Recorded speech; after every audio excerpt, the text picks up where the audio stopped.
So the first one is about vitamin D deficiency, and I'm going to expand that into other nutrients as well, because we talked a little bit about omega-3 already. So what are sort of the top 4 or 5 nutrients that you do recommend taking as a supplement, even for people that are eating your way, the nutritarian diet?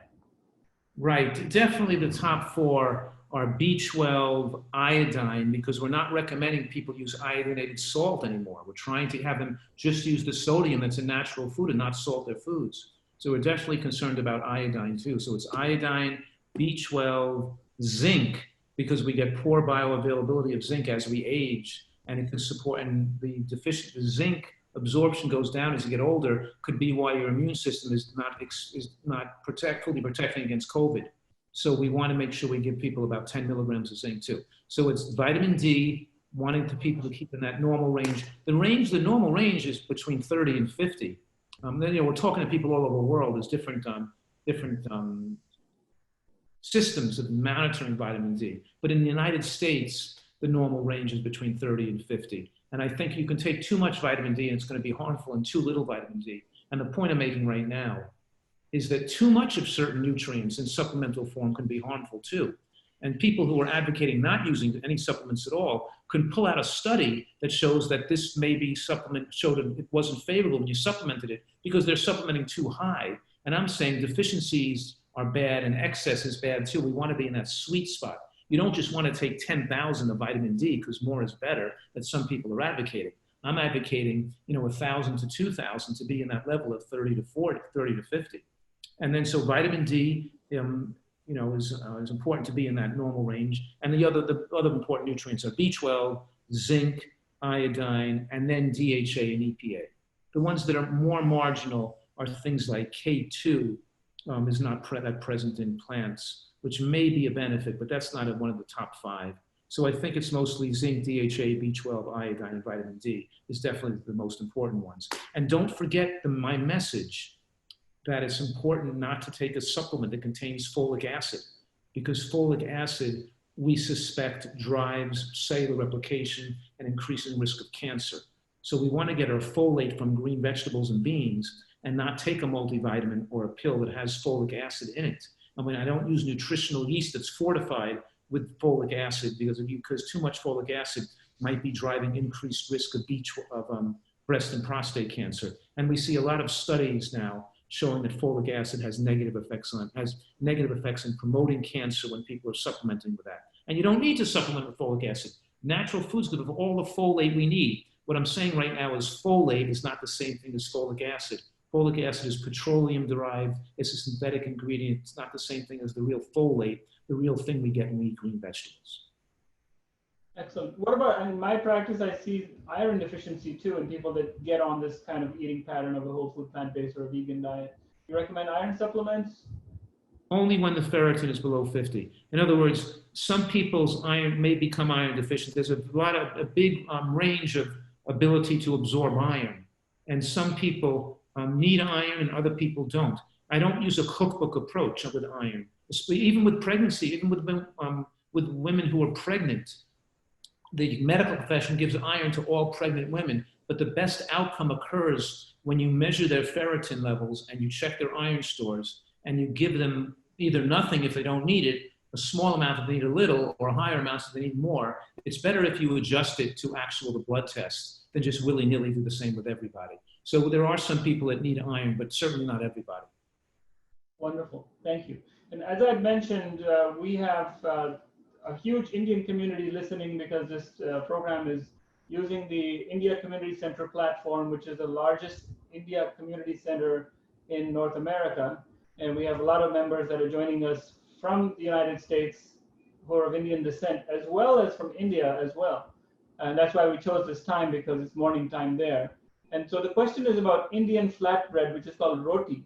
And the question is, do you have any thoughts about that? And along the same lines, follow-up about that was salt or minimal oil that is used to cook Indian food, as long as we're not really deep frying it. Is a little bit of salt and a little bit of oil permissible? And what do you think about roti? No, I don't think a little bit of those foods are acceptable in my patients who are overweight. Oil is an appetite stimulant. it stops fat loss on the body. And salt is also an appetite stimulant. And if we're taking people who've irritated their endothelium, the lining of the blood vessels, salt causes microvascular hemorrhaging, chronic inflammation on the interior lining of the blood vessels. It doesn't just raise blood pressure. It shortens life by many different synergistic mechanisms, increasing the risk of not just heart attack, but also hemorrhagic stroke, where you bleed into your brain and can devastate or kill people. So when people are coming to me for advice to reverse disease, we're not giving them any salt or any oil. That's not saying that a person can't live a long life with a little bit of salt and oil, but that's not because they ate the salt and oil. It's because they didn't eat too much salt and oil, and because maybe they're just naturally, their genetics allow them to live longer or be healthier. What I'm saying right now is that most people who are not getting good results, who are still overweight, and are still having high blood pressure or some problems, are much better taking the salt and oil out of their diet completely. We want any bread or any carbohydrate to be from intact whole grains, not from finely ground pastry flours. So when you're grinding the wheat berries to make the flatbread, they should be coarsely ground, so they're not as highly glycemic, and the bread should be a thick, whole grain bread. And you can put some chickpea flour in there or lentil flour. We can make the bread and these type of bread-like materials lower glycemic by using chickpeas or lentils and using steel-cut oats or whole wheat berries that are not finely ground to like talcum powder type substance. So we make a little thicker, more type of substance like that. So yes, unfortunately, I want people to remove the rice, remove the salt, remove the oil, and you shouldn't be cooking with oil, because when oil is heated, it becomes rancid. What I'm saying right now is, it's up to you whether you want to do this 100% or not.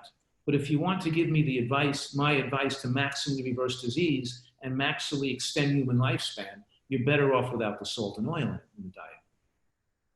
Excellent, excellent. So you're saying no salt and oil.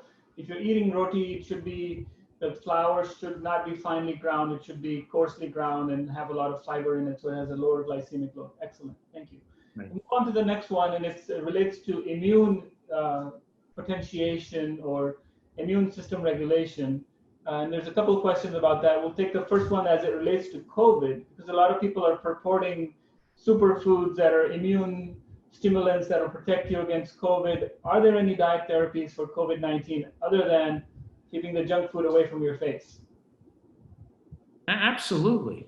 And that's why I'm out here screaming from the rooftops about people eating their mushrooms and onions and scallions and green vegetables.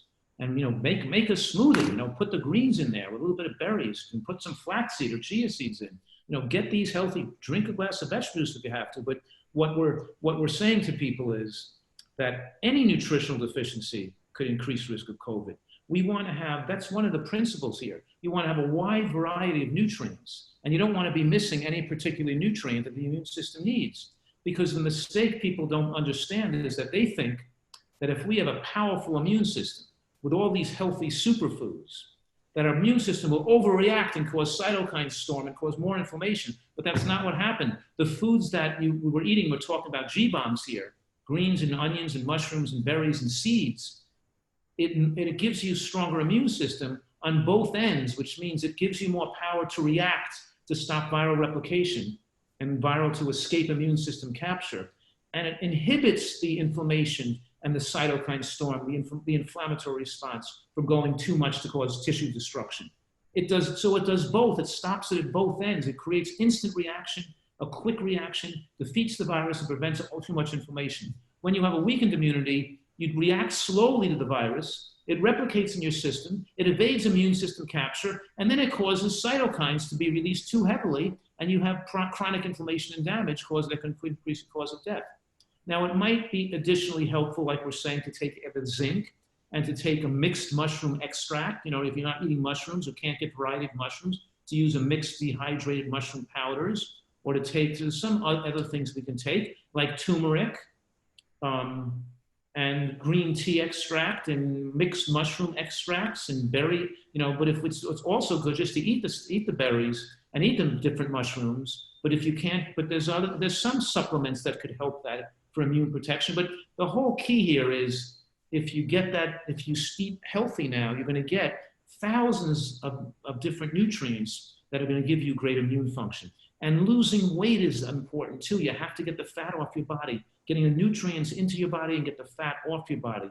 So when you eat these foods, they're satisfying, and you may not at the very beginning feel better the first week or so because your body's detoxing and losing weight. So you may not feel better the first week, but after that, you're going to feel you're going to feel much better, and your immune system is going to be, it's going to be day and night. You're going to be tremendously protected. Now's the time to do this. You know, now not to do this is irresponsible at this point in human history. Not to take good care of your health now is just utterly crazy. Beautiful. Thank you for that. We have a question from Dr. Regor. Thank you, Dr. Regor, for this question. He says, I'm a lacto-vegetarian and I'm pre-diabetic. I get hungry often. How do I reduce hunger, and how do I satisfy hunger and not gain weight? Do you have any ideas for snacks that I can eat? No, I don't want him to snack. The word snacking means overeating. The word snacking means recreational eating. It's very rare that a person needs more than 3 meals a day unless they're a professional athlete or a physical laborer working with a shovel and a pick or behind an ox in the field every day. It's very unusual. People would, in this day and age when they're sitting most of the day and we're doing mostly paperwork and on the phone, where you're going to need more than 3 meals a day. So what feels he needs more food because the micronutrient and fiber density of his diet is too low. When he starts eating more, and of course we're talking here about having a meal with the raw vegetables, enough fiber from raw vegetables, raw carrot, raw tomatoes, scallions, lettuces, snow pea pods, jicama, eat raw vegetables, then have cooked vegetables with that meal. Raw vegetables and cooked vegetables and beans and nuts and seeds. Have all those categories in the meal because the beans and the nuts and the fibers will make you feel very satiated and last and keep you satiated for 3 to 5 hours. You're not going to need to want to feel like snacking in the afternoon. And then have a piece of fruit for dessert or some defrosted frozen fruit like frozen cherries or frozen jackfruit or frozen mango or something. And that is very, very satisfying.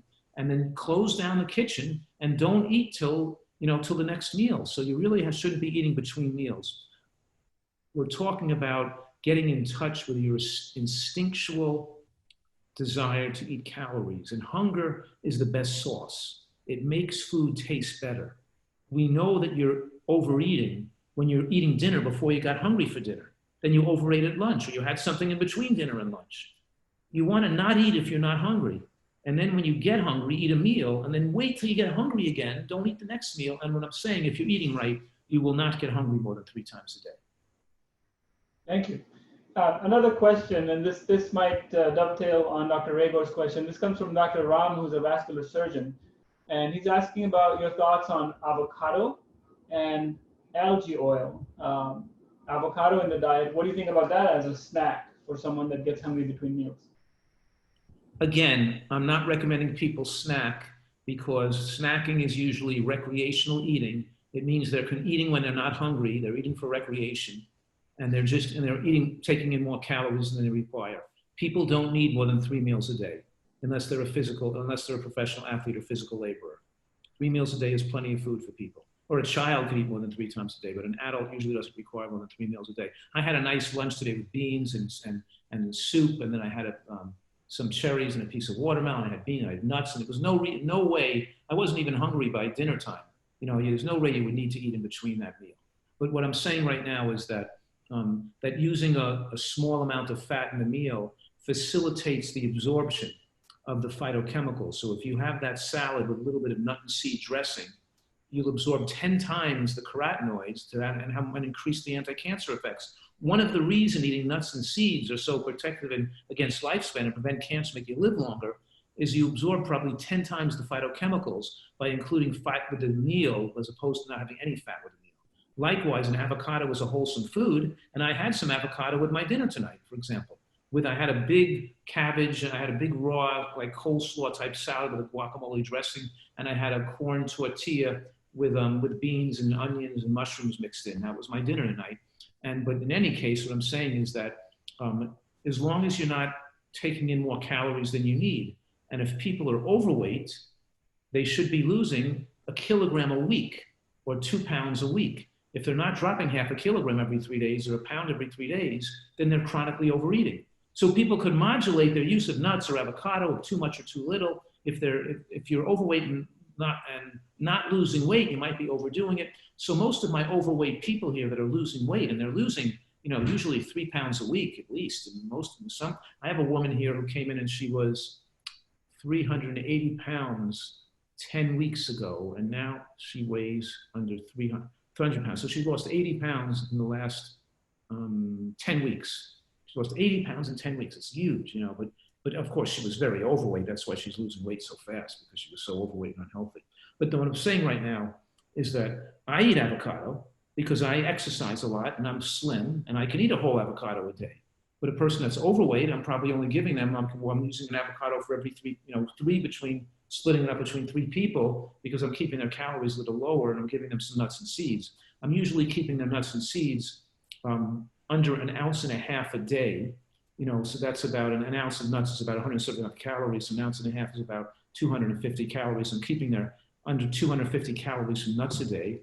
And I'm not going to give them 2 ounces of nuts plus an avocado if they're overweight. I'm going to give them a little less, maybe only 1.5 ounces and a half an avocado. But if I'm treating a professional athlete, I'm giving them a whole avocado and 6 ounces of nuts. So the fat content is more modulated based on their caloric needs and how much exercise they're doing, and if they're losing weight effectively. Dr. Fuhrman, we talked about G-bombs, and you're just throwing us G-bombs of knowledge. You're exploding like a volcano of information and wisdom here. And I know we're getting to the end of the hour, but is it okay with you if we go on a little bit longer, because the questions are just exploding? Of course. Thank you. So we'll go for a little bit longer. Again, appreciate that Dr. Fuhrman has graciously agreed to allow us to go a little bit over time. The person asked about algae oil, and that's what we do recommend, is that people take some extra EPA and DHA that usually is derived from algae, because you can get the EPA and DHA from fish oil, but now most people are taking the EPA and DHA from a vegan source. So they're not having to, eat fish to get it. And you can get it made from algae. There's EPA and DHA made from algae that people can take. Wonderful, thank you for that. So we have a question from one of our very well-respected integrative medicine physicians, who's actually part of our doctor expert group here, Dr. Naresh Bhatt. And he's asking about coconut oil. He's asking if coconut oil truly increases metabolic endotoxemia. And he's asking a question about MCTs, medium chain triglycerides, to balance out long chain lauric acid. And this might need a bit of explanation for the audience members that are not physicians. Well, first of all, let's make something 100% clear that there's no controversy about, and that is all oil is 120 calories a tablespoon. And it goes from the lips to the hips in 5 minutes flat, because it's not bound to fiber. We're not talking about eating coconut, which is absorbed slowly. We're talking about coconut oil, which is absorbed almost instantaneously like other oils. When you eat the whole nut or seed, including avocado and coconuts, the fat goes into the bloodstream over a 2 to 4 hour period. When you eat the oil, it goes in over a 2 minute to 4 minute period, not a 2 to 4 hour period, but 2 to 4 minutes. And it's still, and when calories enter the bloodstream so rapidly, it stimulates dopamine centers in the brain to make you want to eat more food. So oil is an appetite stimulant. When you put oil on your food, you're not just taking the extra 120 calories. You're also desirous now of even more calories and want to eat more food with more oil in it. So, and coconut oil is highly saturated, and the MCT oil doesn't make up for the saturation of the saturated fat, so you still get effects to raise LDL cholesterol on coconut oil, especially, which is something that's not beneficial for people with heart disease trying to lower their cholesterol. So even though the saturated fats in coconut oil, because of the presence of MCT and the biological type of saturated fats that are there, are not as dangerous as the saturated fat from bacon and meat and from butter and ghee. Even though it's not as dangerous, they still have negative or not positive effects. It's better not to have that oil and to eat the full nut or seed. There's no scientist in the world who will say that sesame oil is better than sesame seeds or walnut oil is better than a walnut. Every nutritional scientist the world over recognizes the science to show that the whole food, that eating a little whole coconut is better than eating the oil from that food. And it's mostly because of the appetite stimulating effect and the effect on halting lipolysis. Let me say that one more time. The word lipolysis means the breakdown of fat. And you're either burning fat or you're putting fat on the body. So when you take an oil, because the fat calories are absorbed so rapidly, it's revving up fat storage hormones and stopping fat breakdown. And the only way you can keep fat breakdown going in between meals and at night is if you didn't have oil that day. If you start to add oil into your diet, you're gonna make it very difficult to drop weight if you're overweight, even coconut oil.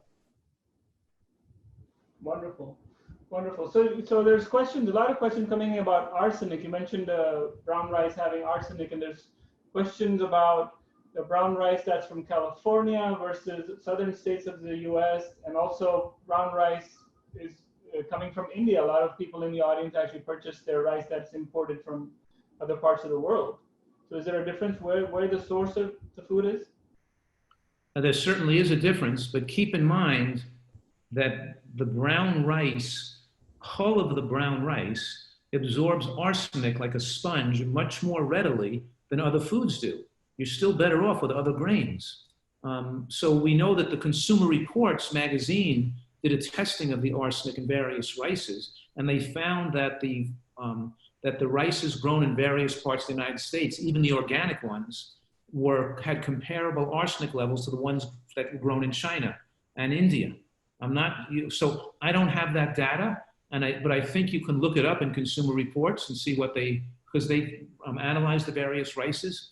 I know that there's when you eat wild rice that grows wild on marshes in various parts of the country that are harvested by people in canoes with bamboo hits, and they've analyzed some of those rices that are not high in arsenic because they're growing in native marshes and they're not being commercially fertilized.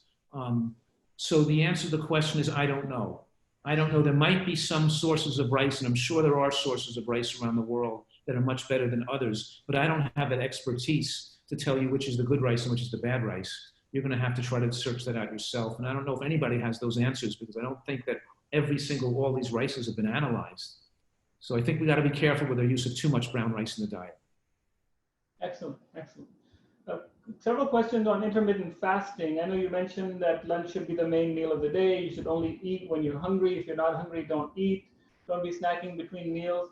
So to me, that sounds like you are a proponent of fasting in between meals and maybe eating just 2 main meals of the day. Was that right? Yes. Excellent. That's right. Some people need 3 meals a day though, especially people doing a lot of exercise, because if they're eating 2 meals a day, they wind up stuffing themselves and stretching their stomach out and getting too full. You don't digest food well if you put too much food in at one time. So it's better to have the 3 meals and maybe do an 8 o'clock breakfast, a 12 o'clock lunch, and a 5 o'clock dinner, so you don't eat after 6 o'clock at night. But if you're a woman, or some women don't need 3 meals a day, they just need 2 meals a day, and some people are not as physically active, do okay on 2 meals a day. So I would say 2 meals a day or 3 meals a day. But you do want to narrow the feeding window, so you have at least 14 hours of no eating between the end of dinner and the start of breakfast. And you don't want to do it by making breakfast later. You want to do it by making dinner earlier, because it's not eating before bedtime that gives you maximum benefits for lifespan enhancement. So yes, I want people to do that, but I don't want them to think like eating 1 meal a day where you stuff yourself till you're really full and uncomfortable is the answer either, because you're not going to have good digestion and good health if you stretch out your stomach when you eat. So we should try to chew our food very well. We're eating our salads and our vegetables, liquefy the foods, which also gives signals to the brain that you ate enough food. Eat a moderate amount of food. Don't get up from the table so you're uncomfortable or stuffed. But if you get really hungry again, then eat again. But don't eat when you're not hungry. There's no need for biological need for calories, and food tastes better when you're really hungry for the food too. Excellent, thank you. Some practical questions. Several people in the audience are professionals that were traveling, of course, prior to COVID, maybe traveling out of the state, out of the country, 2 weeks a month. How does one manage that? It's easy when you're staying at Dr. Furman's retreat, but when you're out in the real world, traveling through airports, different time zones, restaurants, meetings, work lunches, how does one manage that in practice? I travel a lot. I mean, I used to travel a lot before COVID, and I never found it too difficult because here in the United States, I could usually go to a store like a Whole Foods Market or in some store with a salad bar, and I could get a big salad with some beans on top. But I would eat a lot of frozen food too. I love like frozen artichoke hearts and frozen broccoli florets and frozen edamame. And I would just, I'd wrap the bag in a towel and I'd put it in, put it in I'd take some food with me. Or I'd make a wrap. I would take like an Ezekiel wrap and I'd put in, roasted portobello mushrooms or roasted peppers with a sauce made out of like a garlic nutter made with roasted garlic and hemp seeds and cashews with some basil in it. I make a little pesto flavor, a little mustard or in there. And I make a sauce with sprouts and avocado and red onion and tomatoes and mushrooms, and make a wrap. I would take these vegetable wraps with me. And I would always make a big salad and have salad. Like chop up the salad very small with a big chef's knife and make a delicious dressing for it. And put in the beans and the croutons and make it really heavy, and push it down into a container. And I have that container when I'm traveling. So I would travel with the food. I would also travel sometimes travel. I used to in the past travel with a can opener, but now I didn't even bother with that because you can get these foods in boxes when I get beans and stuff.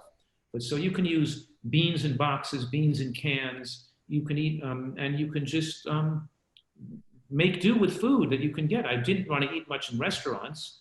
I want to eat because I don't have the time usually being so busy, and also it's you have to be in a bigger city, or a lot of the people places you travel don't necessarily have healthy restaurants, except those that have salad bars. You can pretty much make a healthy meal. Excellent. Another one more about the practice of all this is that yes, we hear you. You have a powerful message. It sounds like it really works, but it takes so much discipline, so much willpower. How does one actually put this into practice in real life? It's funny because it doesn't take any willpower or discipline once you've done it long enough. It just becomes the way you prefer to eat. It's like me saying that your diet, where you go and get burgers and French fries and soda, I could never eat that way. It takes so much willpower and discipline to eat those foods because I don't like those foods and they're disgusting to me. And you couldn't get 10 men to hold me down to make me eat them because I would feel so bad.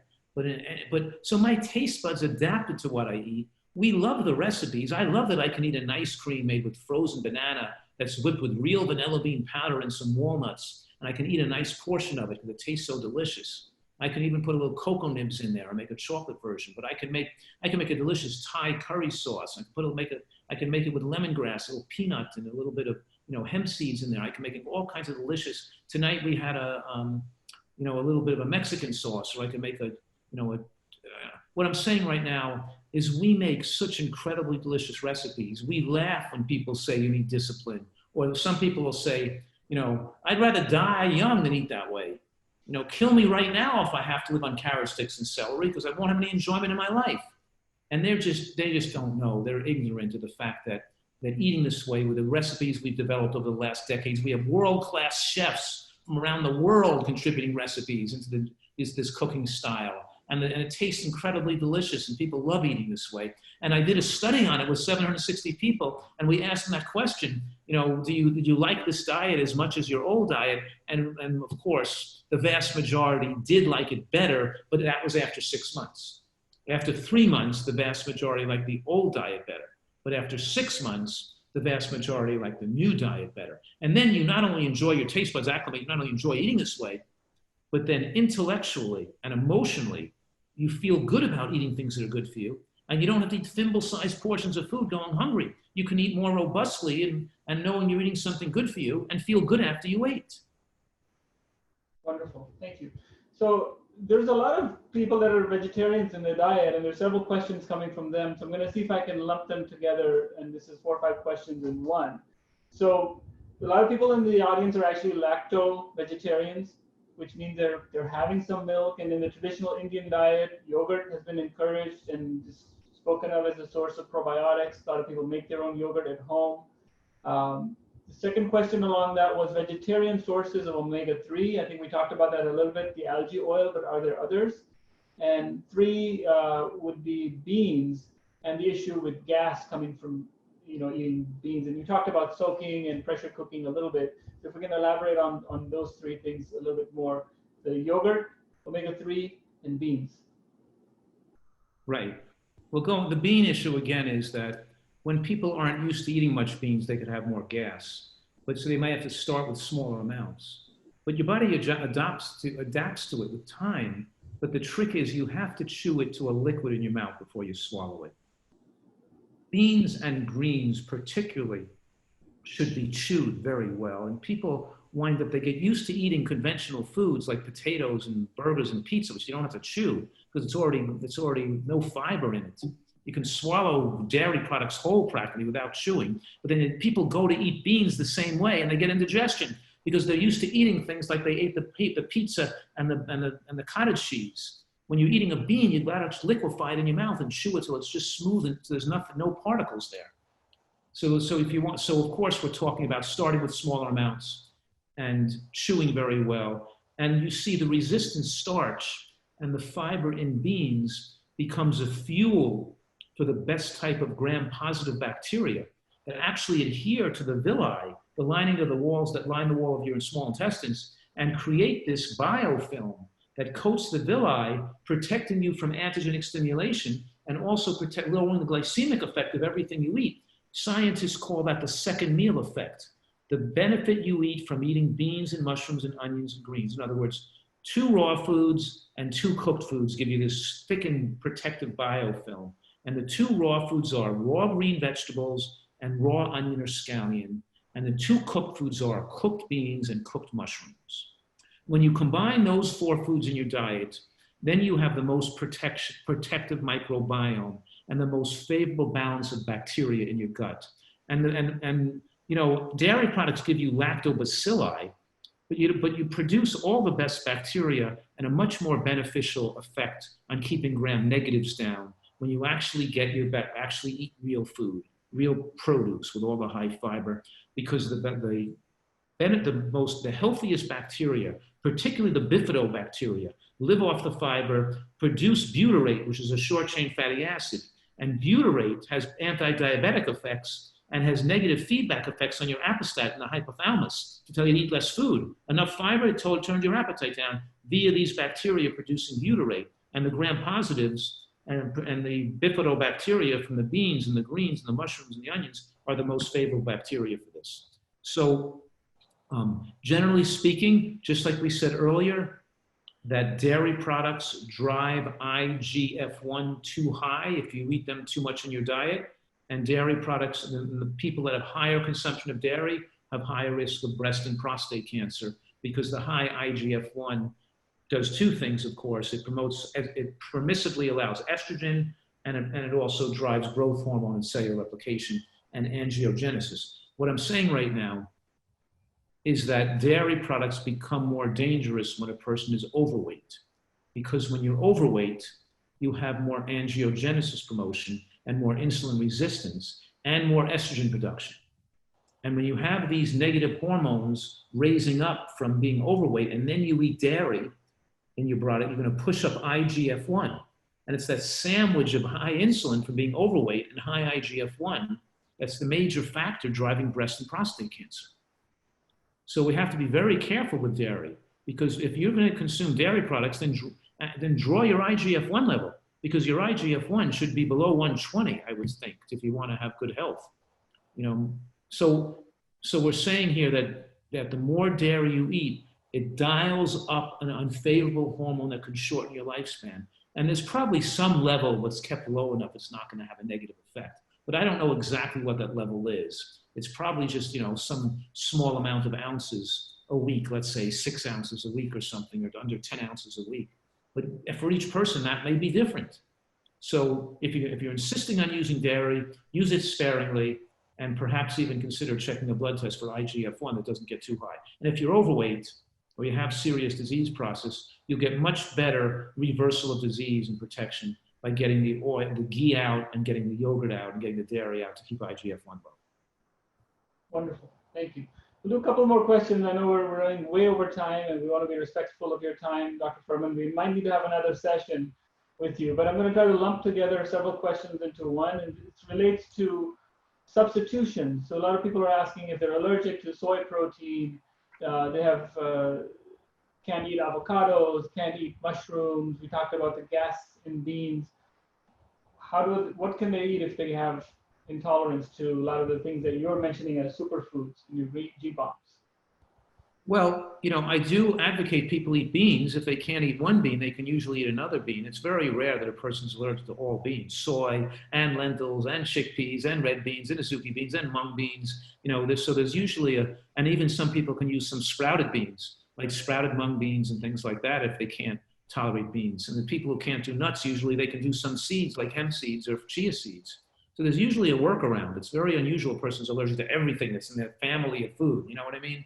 So they don't want them to just willy-nilly not eat foods because they think they're allergic unless they definitely have a reaction, because many people can have a digestive intolerance and can eat small amounts and get used to digesting these foods well, especially if they chew them better and start with a smaller amount.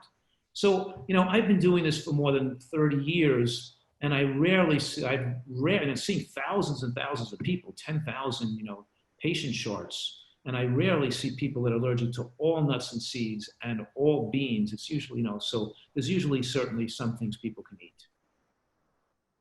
Excellent. And mushrooms, if you can't eat mushrooms, then don't eat mushrooms, right? If you're allergic, don't eat mushrooms unless it's a certain type of mushroom. But even mushroom allergy is particularly rare, you know. Great. And there's a really good clarifying question on multivitamins. You said don't have folic acid. You can have folate in food. Does that mean we shouldn't be taking multivitamins? That's correct. I mean, you know, in full fair disclosure, I make a multivitamin without folic acid in it, but of course, I'm recommending, that's why I had to design my own, because there aren't a lot of brands out there that don't have folic acid added. I don't even recommend people take nutritional yeast that's fortified with folic acid. I don't want people to take a lot of folic acid. So they're better off taking the individual nutrients than taking a multivitamin that contains vitamin A, acetyl or retinol palmitate, and folic acid, and even isolated vitamin E fragments are not beneficial. There are some supplemental ingredients that are potentially harmful, and conventional multivitamins that have the B12 and the D and the zinc may have other things that aren't very good for them. So they're better off just taking a little extra zinc and B12 and iodine or a little bit of kelp and taking the DHA. And we want people to take the short chain omega-3 by taking a little bit of flaxseed or chia seed or hemp seeds. And green vegetables have ALA too. And also take the DHA from algae oil as well. There may be some people, but that's a minority of people, who don't need to take the algae oil. And if they don't want to take that, they can see if they're that minority that has an omega-3 index in the blood test that's above 5. But most of us have an omega-3 index that's below 5 and still need to take that algae oil. If we're not eating any seafood, you know, if we're totally, or salamanders or snakes or worms, or we're not eating frogs, we're eating no animal products, then we want to get, and dairy is not a good source of omega-3, by the way. So cow's milk is not a great source of omega-3. So a person who's a vegetarian, dairy is still going to have a poor omega-6, omega-3 ratio, which can then increase their risk of Parkinson's or neurological disorders like cognitive impairment later on in life. And some of the people I admire most who are eating super healthy, they lived a long time, but they eventually succumbed to some neurologic problem from omega-3 deficiencies. And I've seen too many issues over my career now about this problem. But here's one from one of our teammates, which is, does nutrition address chronic conditions and tendencies like constipation, skin ailments, we talked about autoimmune, flatulence, and other things besides cancer and heart disease? Well, you know, sometimes, yes. Yeah, the answer is yes. You're going to feel better, you're going to sleep better, you're going to have more energy, you're going to think more clearly, and you're going to digest food better if you eat right. But of course, as people are recognizing, sometimes there's some dietary modifications or adjustments that have to be made for individual differences. We're all not perfect clones of each other. And sometimes there's where a doctor or some person with some experience could advise a person appropriately if they're not thriving by utilizing the general recommendations. But that's relatively rare.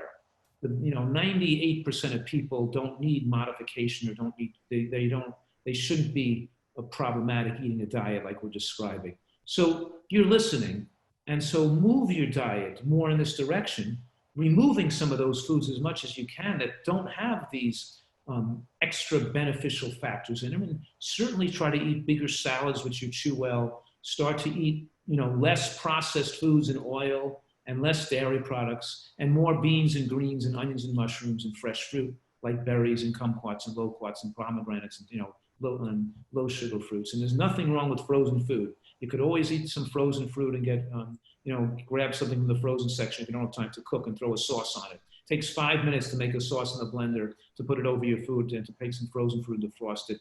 It's very easy to make a big pot of soup on the weekend and have that same big pot of soup for the next 5 days. You don't have to be cooking and slaving in the kitchen every night. You have salad with a dressing that you made 3 days ago, and the soup that you made 4 days ago, and some fruit or frozen fruit for dessert. It's not that hard to do this.